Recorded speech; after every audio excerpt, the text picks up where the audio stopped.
love myself, and you give power and influence to the wrong people. Look how it turns out. You know, you have to hype yourself up when nobody else on the external side to keep up. You have.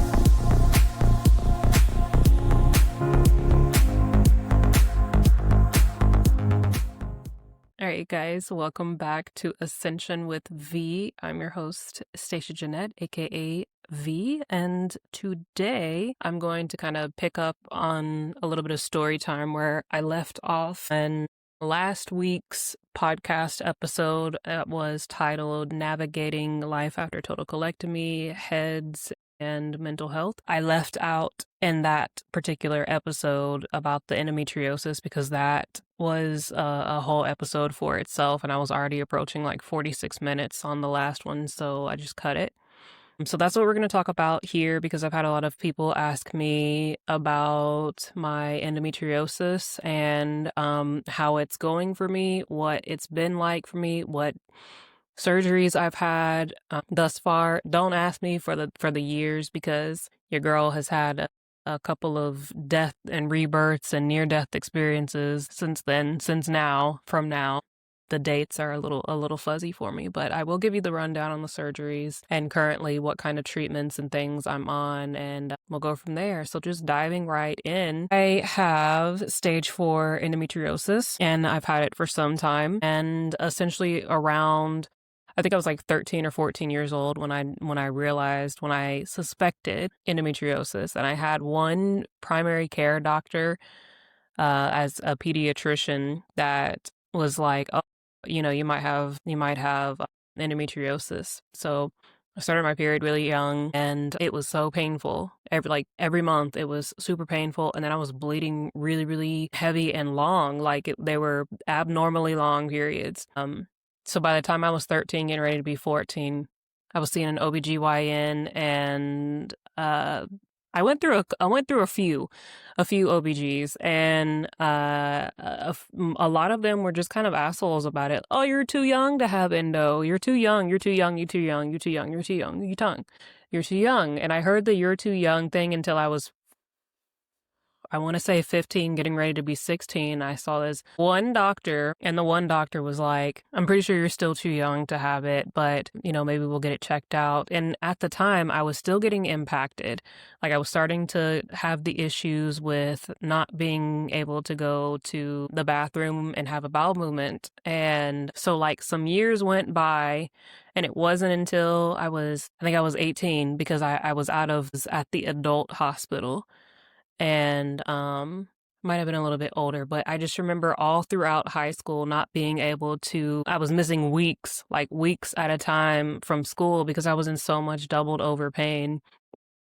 Anyways, one of my teachers in the high school, my junior or senior year, referred me to a fertility specialist doctor who essentially was like, go check them out and see what they have to say. And they did a half-assed blood test, right? And anybody who knows anything about endometriosis knows, like, you can only diagnose endo from doing a laparoscopic surgery. Like, literally, that's the only way for them to accurately diagnose and treat endometriosis. But like, they did some blood tests and they were like, oh no, it's negative, so you don't have endo, and we told you so, and you're too young, and also we were right, and also you're just making it up. It's your anxiety. You're gonna get tired of me saying that, like, oh, it's your anxiety, because that's literally what I heard all the time. Oh, it's because you're a woman and it's your anxiety. So fast forward a couple years, I ended up going into a local hospital because I was in so much pain and I hadn't gone to the bathroom, like had a bowel movement in like 3 weeks. And so I was admitted to the hospital, and they were doing all this stuff to try to get me to go to the bathroom, and nothing was working. And so finally all the doctors got together and they were like, let's just do an exploratory laparoscopic surgery and see if she has like an obstruction of some sort somewhere, like what's going on here. So I ended up having this exploratory surgery, right? Found no obstruction, but found a shit ton of stage 4 endometriosis.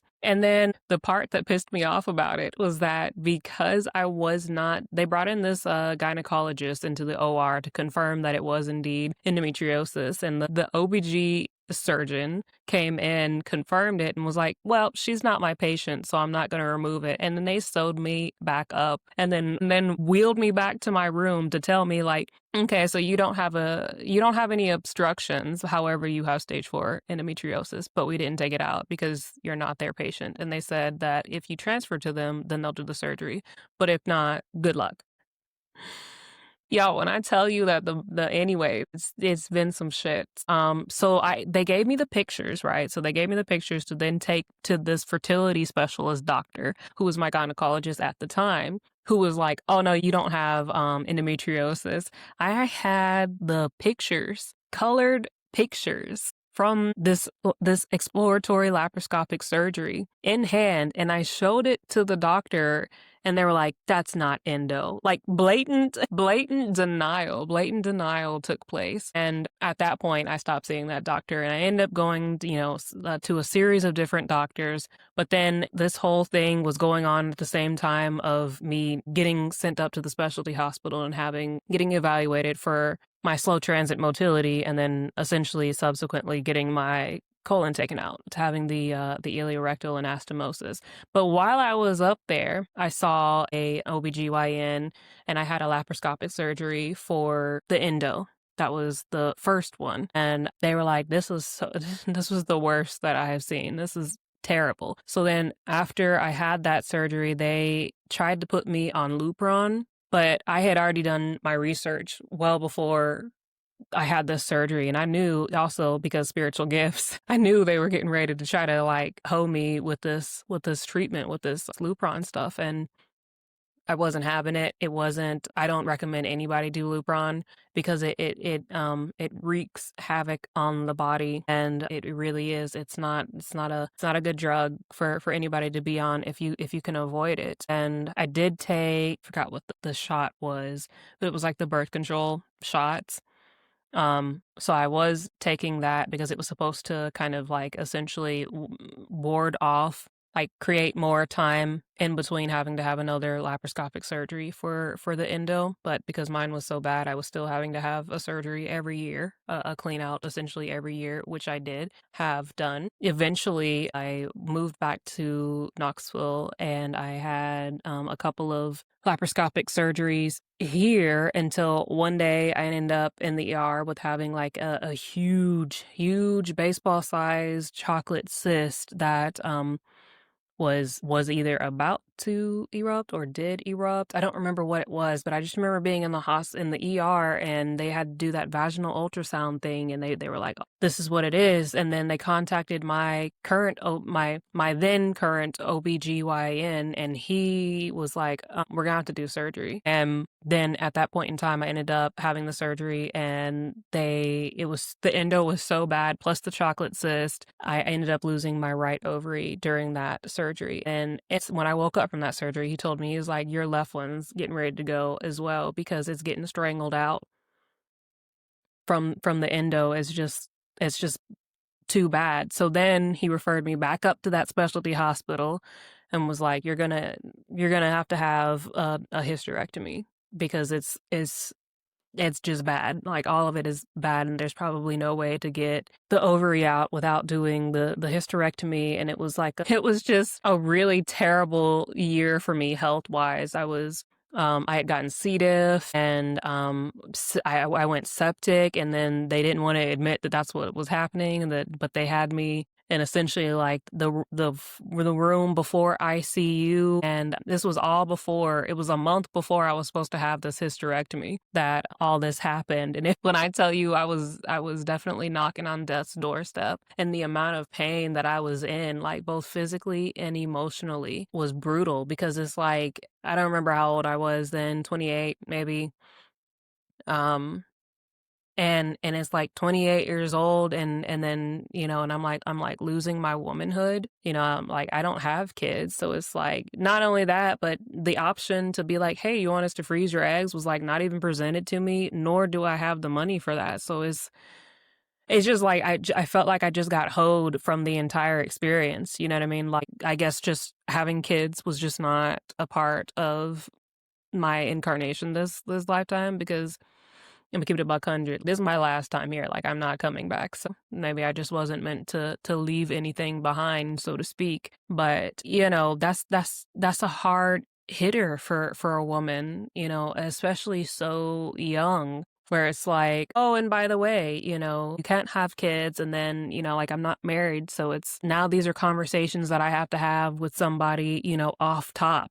Is just like, hey, do you have kids? Do you want kids? Because I'm not going to be able to provide that to you naturally. Right. And so I did. I remember I spiraled out for some time after that. And honestly, I didn't think that I was going to be able to leave out of the hospital to be able to have the hysterectomy surgery, because I was so bad off with the sepsis situation. I ended up I tested positive for having like MRS methicillin resistant, whatever it's called. So yeah, I really didn't think that I was going to leave the hospital from that. And so anyways, once I ended up getting better and then having the surgery, I ended up not having a full hysterectomy, which was also kind of like emotional whiplash, because they couldn't get my uterus out. It was too risky. And then after the surgeon ended up telling me that they ended up having to reattach my abdominal wall because everything was so badly adhesed to one another. So they took my tubes, and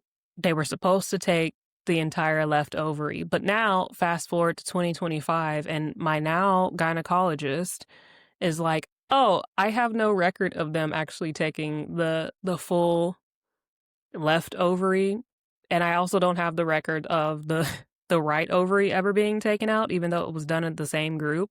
The disappearance of my medical notes is laughable at this point in time. And it's like things have been redacted and just kind of, it just went into the ethers. Like it just never happened, except I have the scars and the photos and the videos to prove, hey, this happened, you know. But now my now gynecologist is saying like, well, from what I could gather from the notes, it seems like you still have part of your left ovary. I don't know. I don't know. I don't know. I don't know. So that's all that I can offer as far as where I'm at so far with my feminine organs. I still have my uterus. I still have my cervix. I still apparently have part of the left ovary. Not really sure. As far as estrogen goes, like I'm showing up at like 66 out of like a, you know, out of however much is supposed to be when I had my last estrogen thing. So like I'm very essentially kind of menopausal, but not really, because I still kind of have periods. So context to it is, prior to me getting put on this estrogen patch, it's like zero point 0.1 milligrams of this estrogen patch. Prior to that, my IUD, I have an IUD that they put in after my last endometrial clean out surgery. They put the IUD in because the progesterone helps suppress the endo. And so it ran out, and I guess because I didn't have the progesterone, my periods started coming back. Like it was like actual periods. And I wasn't on any additional like hormonal supplements. Like I wasn't on the estrogen patch at all. So something was creating, you know, a means for me to have a period. But like I said, it's like my medical history is like the world's largest mystery, like the damn Da Vinci Code at this point. But yeah, so now I have the estrogen patch, and that's essentially it. Just because, again, like I'm I just turned 33. Like I'm not gonna be out here having essentially no estrogen in my body, you know, so young. Like it's already a shock to the system to go through the things that I've gone through, but to just have nothing is not the move. So that's pretty much where I'm at with the endo. As far as the pain, I still have like the butt pain during my period times. My period now is not like a period with like bright red blood. It's like dark. I'm sorry for the graphics, but y'all have been asking me what is it like now, and it's like dark, like old blood dark. But it does still come out, like enough for me to have to wear a light pad. When I go to the bathroom to have bowel movements, I'm pretty sure that I still have really bad bowel endo, but now my current gynecologist is like, it's too dangerous to do any additional surgeries on you. And so, I mean, that's her standpoint. I don't know if that's where every surgeon is going to be. And like, if so, I get it respectfully. Plus, having to play Where's Waldo with my medical history would make it unnerving for anybody, like what the hell? What the hell? You kind of want to know what it is that you're walking into, but like if you can't get the damn notes for what it is that's going on, like I wouldn't, that's a setup. That's a liability. That's a setup. So I get it, but I definitely have bowel endo going on, and I had it before, it's I can only think of like what it may be like now running rampant in there, but I don't have terrible pain, I do get bad butt pain during my period times, and I'm doing pelvic floor therapy for it, but it's I'm pretty sure endo is the cause of it, because it is like a lightning bolt in my butt during my period time. Only during my period time is it me doubled over in bed and like unable to move, because again, it feels like a lightning rod is shooting up my butt. Yeah. And I don't know. I mean, that's where I'm at with it, and I don't see myself having another endometrial ablation or excision surgery for it, unless, I'm presented with somebody that is very confident and skilled in their abilities to handle such a complex stage 4 endometrial case that they have to hunt and peck to find the truth of what has happened with me and my body parts. And that's it. But yeah, I've been through it, and I've avoided kind of talking about it up until I got to this point, because it sounds so crazy to say out loud, of being kind of like, I don't really know, what's happening, with my female reproductive parts at this point in time. I know I still have a uterus. I know I still have my cervix. I do know that they took my tubes out, but everything outside of that it's iffy. I know for a fact that my last gynecologist did take my right ovary out because of the chocolate cyst situation. It was bad. But yeah, as far as that, that's what I've got, and I hope that answered everybody's questions. If you have any other additional questions on anything that I did not answer in here as far as this, please let me know. Until next time, I'll see you guys. Be squad.